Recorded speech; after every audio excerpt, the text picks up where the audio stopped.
მაგრამ 4 ვიყავით და მარტო დავრჩი. ერთი ვარ. და განსხვავდა, მტკივნეული განსხვავდა, გამოხვალ გამარჯვებას ვერავის ეუნები მარტო ხარ. და გერმა ჩახვიდე 1.5 კილომეტრი ქვევით მეზობელი რო ნახო. ბევრი ხალხი იყო. ცენტრი იყო რამდენიმე სოფლის და ძალიან ცოტა დარჩა მოსახლეობა. იმიტომ თითქმის 9 მიტოვებულია 9-ზე მეტი. ვიცი, ადრე წევიდნენ, მოხუცები დარჩენ, მოხუცები მერე გარდაიცვალნენ და დარჩა ასე. ზოგი სწავლობს, ზოგი ქალაქში გადავიდა, ზოგი საზღვარგარეთაა ბევრი წასული ჩვენ სოფლიდან, ძალიან ბევრი. დაბრუნდება ეს ხალხი, როგორ ფიქრობთ?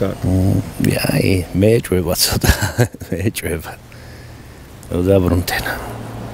უნდა დასაქმდეს ხალხი და შემოსავალი ქონდნენ. ძალიან ისეთი სოფელია, რომ შემოსავალი ქალაქში თუ არ წადიდა იმუშავე ადგილზე და ახლო-მახლოს ისიც ქალაქში წახვალ და ყოველდღიურად დაბრუნება, წასვლა, მისვლა ჭირს.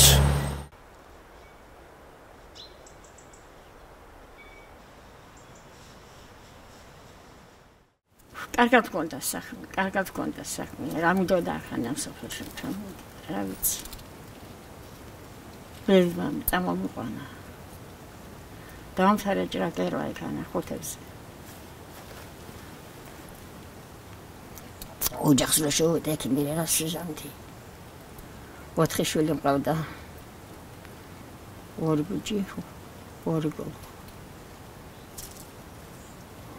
არ ვიდაკო მე მგონა ყველაფერი. მე თვითონ მიგოს. რა გიკვირთ?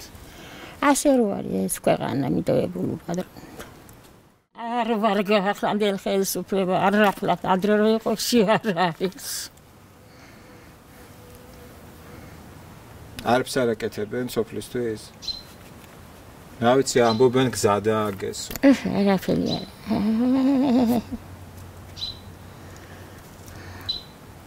რამის გეხმარებიან სოფელში?